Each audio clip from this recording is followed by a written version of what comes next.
오늘 우리에게 주시는 하나님의 말씀이 있습니다. 이사야 56장 1절부터 8절까지의 말씀입니다. 이사야 56장 1절부터 8절까지의 말씀입니다.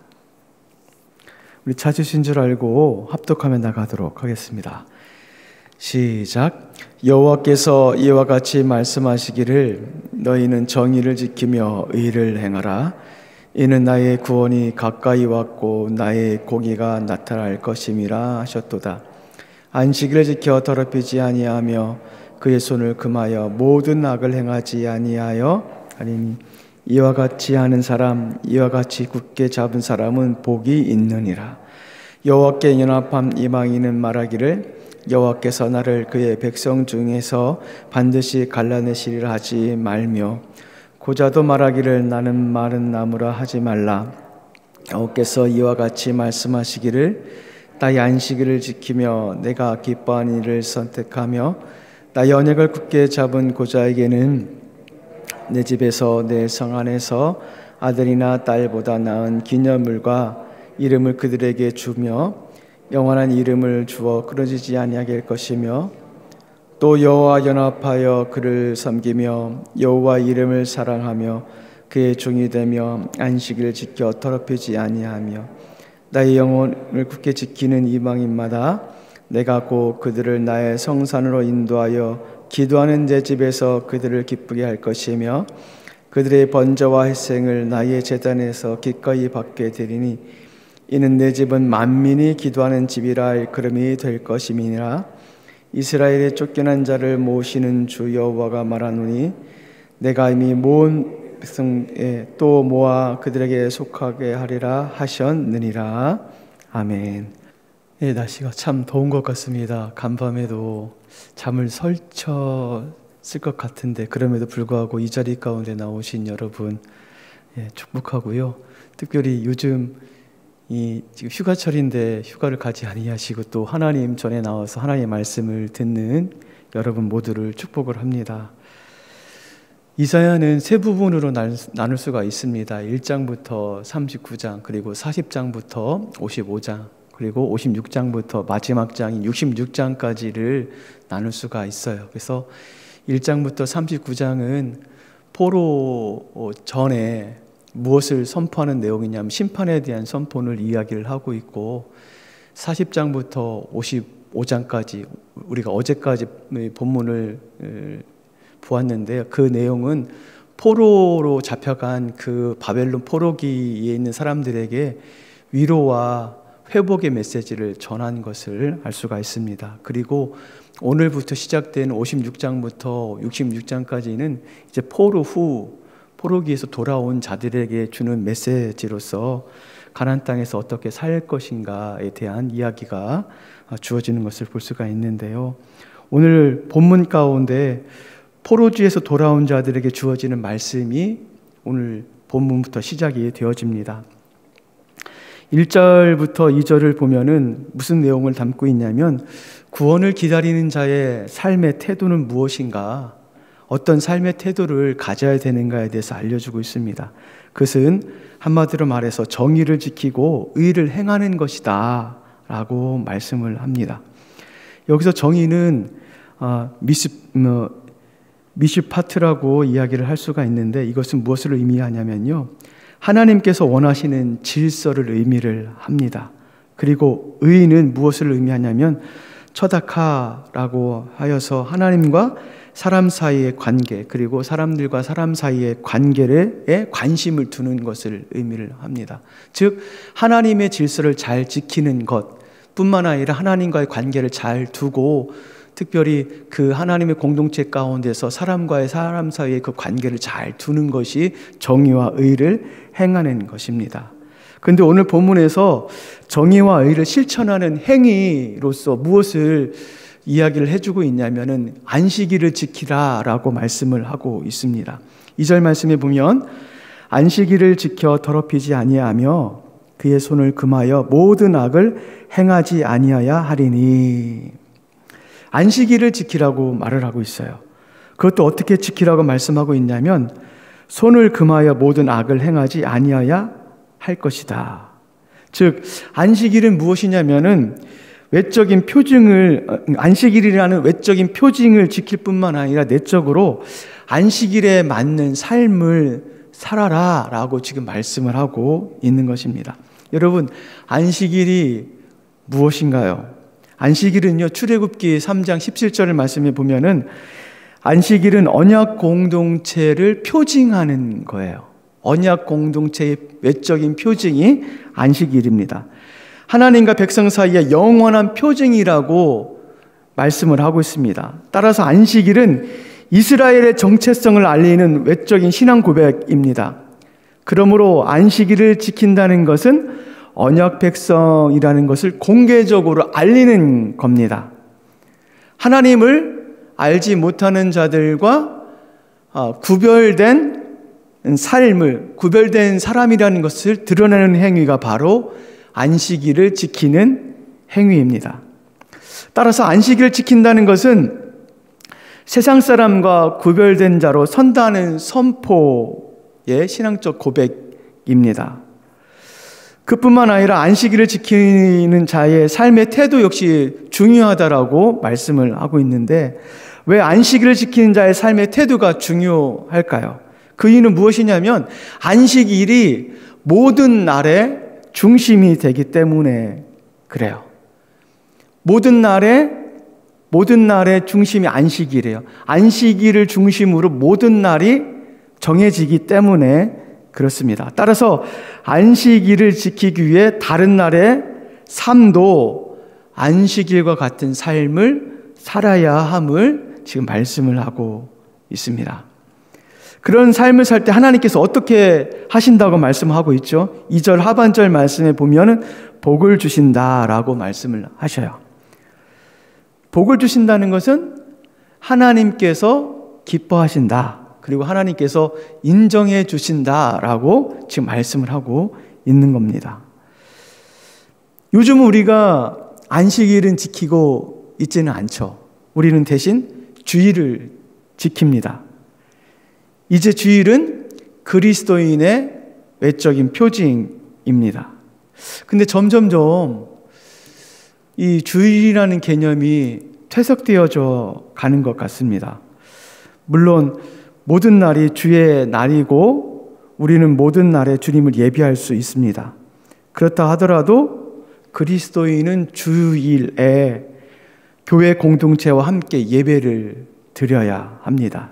왜냐하면 주일은 그리스도인의 외적인 표징이기 때문에 그렇습니다.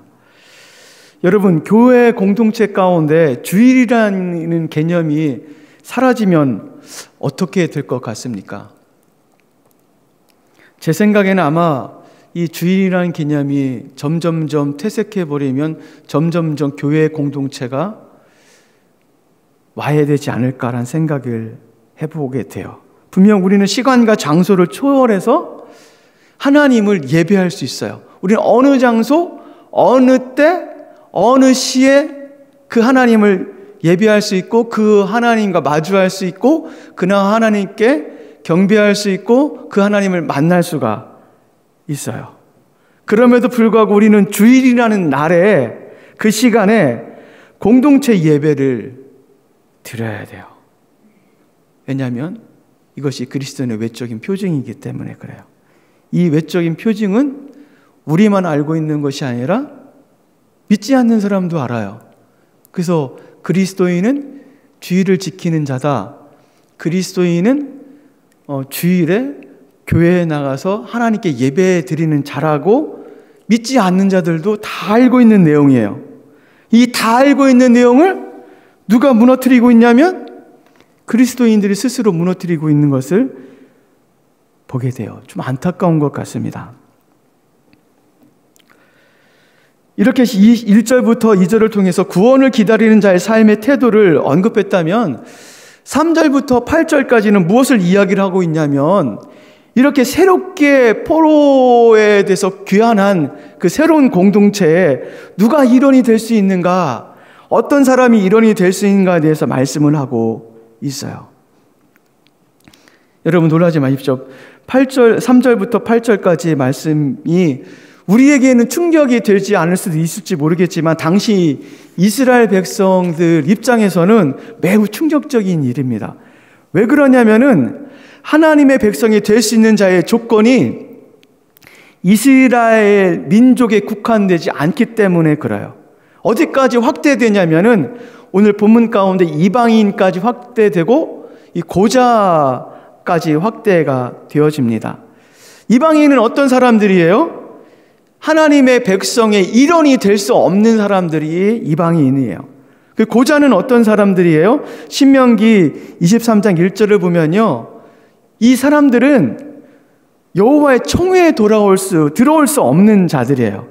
한마디로 말해서 이 둘 다는 언약 백성의 자격이 주어질 수 없는 사람들입니다. 그러나 이들도 자격이 된다라고 오늘 말씀 가운데 선포를 하고 있고, 이것은 무엇을 의미하냐면 하나님의 백성의 기준이 달라졌다는 거예요. 예전에는 이스라엘 민족이면 되었는데 지금은 하나님의 백성의 기준이 달라졌어요. 그렇다면 누가 들어갈 수 있을까요? 이방인이건 고자이건 이스라엘 백성이건 그 누구든 간에 여호와의 언약의 말씀을 순종하는 자가 하나님의 백성이 될 수 있고 일원이 될 수 있다라고 말씀을 하고 있어요. 우선 4절을 보면요, 고자를 향해서 이렇게 이야기를 하고 있습니다. 고자라 할지라도 여호와의 안식일을 지키며 여호와께서 기뻐하신 일을 선택하고 여호와의 언약을 굳게 잡은 자는 자에게 하나님의 백성이 될 수 있다라고 말씀을 해요. 안식일을 지키며, 아까 말씀드렸던 것처럼 그리스도인의 외적인 모습이었죠. 그런 신앙 고백 행위, 그리고 여호와께서 기뻐하신 일이라는 것은 위에서 이야기했던 것처럼 정의와 의를 지키는 그런 것을 말합니다. 그리고 언약을 지키는 것, 언약을 굳게 지키는 것 역시 마찬가지로 안식일을 지키고 정의와 의를 행하는 것을 의미를 합니다. 그런 자면 고자라도 상관없이 여호와의 그 일원이 될 수 있다라고 말씀을 하고 있어요. 그리고 이런 자에게 축복을 주시는데 어떤 축복을 주시냐면 5절 말씀에 보면 내가 내 집에서 말씀을 하고 있어요. 내 집이라는 것은 예루살렘 성전을 의미를 하죠. 예루살렘 성전에서 제사를 지낼 수 있는 권리를 준다는 것을 의미를 해요. 그리고 내 성 안에서, 예루살렘 성 안을 의미를 해요. 성 안에서 살 수 있는 시민권을 줄 수 있는 권리를 의미를 합니다. 그리고 세 번째는 기념물을 그들에게 주리라. 기념물을 준대요. 기념물을. 이것은 하나님께서 영원히 잊지 않겠다고 하시는 약속의 말씀입니다. 이렇게 고자에게 주시는 하나님의 말씀이 있어요. 뿐만 아니라 6절부터 7절은 이방인들에게 주는 약속과 조건이 나옵니다. 우선 7절 말씀을 보면 내가 그들을 성산으로 인도하고 기도하는 내 집에서 그들을 기쁘게 할 것이며 그들의 번제와 희생제단을 기뻐 받으실 것이다. 여기서 그들이라는 것은 누구를 의미하냐면 이방인을 의미를 해요. 그 이방인들이 하나님의 공동체의 일원으로 삼겠다라고 지금 말씀을 하고 있는 거예요. 그 희생제물을 받겠다고 말씀을 하고 있는 거예요. 그러나 이 이방인에게도 조건이 있습니다. 6가지 조건이 있는데 6절 말씀에 나와요. 어떤 조건이냐면 첫 번째로 여호와와 연합하는 거예요. 연합. 그 두 번째는 여호와를 섬기는 것, 세 번째는 여호와의 이름을 사랑하고, 네 번째는 그의 종이 되고, 다섯 번째는 안식일을 지켜 더럽히지 아니하며, 여섯 번째는 여호와의 언약을 굳게 지키는 것. 우상을 섬겼던 자들이 우상을 버리고 여호와와 연합을 해요. 그리고 그 하나님을 섬겨요. 이방의 신상의 이름을 높였던 자들이 하나님의 이름을 사랑해요. 그리고 우상을 섬겼던, 다른 신을 섬겼던, 그것을 주로 섬겼던 자들이 이제 하나님의 종이 되어, 그리고 안식일을 지키고 여호와의 언약을 굳게 지키는 그들에게 지금 하나님께서 이스라엘 백성의 공동체의 일원이 될 수 있는 자격을 주신다라고 말씀을 하고 있어요. 이전에는 민족적이었고 혈통적이었다면 이제 새롭게 세워질 공동체는 그것이 아니에요. 그것이 조건이 아니에요. 하나님의 계명에 순종하느냐 순종하지 않느냐로 판단이 되어집니다. 따라서 이제 여호와의 성전은 제사장이 대리하여 제사하는 곳이 아니라 이제 만민 이스라엘에 국한된 것이 아니라 많은 민족들이 직접 하나님께 나와서 기도하는 장소가 될 것에 대해서 말씀을 하고 있어요. 이 약속은 8절 말씀을 통해 더 확실히 드러납니다. 8절 말씀에 보면은 내가 이미 모은 백성 외에 또 모아 그에게 속하게 하리라.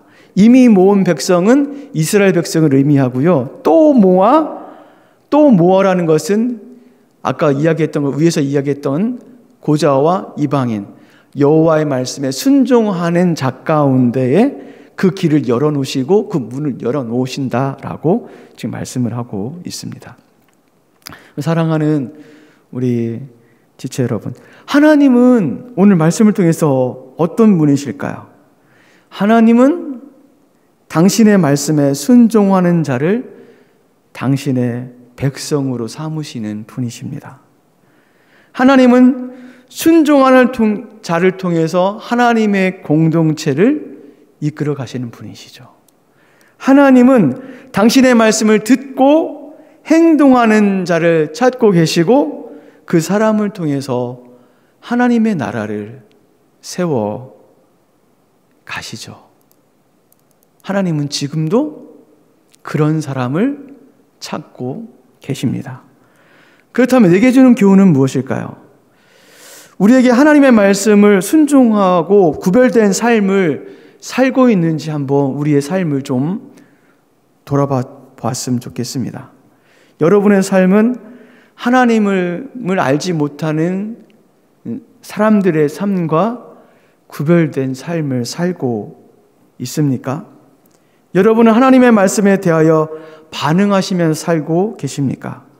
다시금 우리는 순종하는 자를 찾으시고 당신의 말씀 가운데 반응하는 자를 찾으시고 그리고 그 사람을 통해 공동체를 이루어 나가시는 그 하나님의 마음을 좀 아셨으면 좋겠습니다. 그래서 지금도 그 하나님께서 하나님 말씀을 듣고 반응하고 순종하는 자를 통해서 하나님의 나라를 이끌어 가신다는 사실을 기억하시면서 우리 모두가 하나님 말씀 가운데 순종하며 나가는 우리 모두가 되길 주님의 이름으로 축원을 드립니다.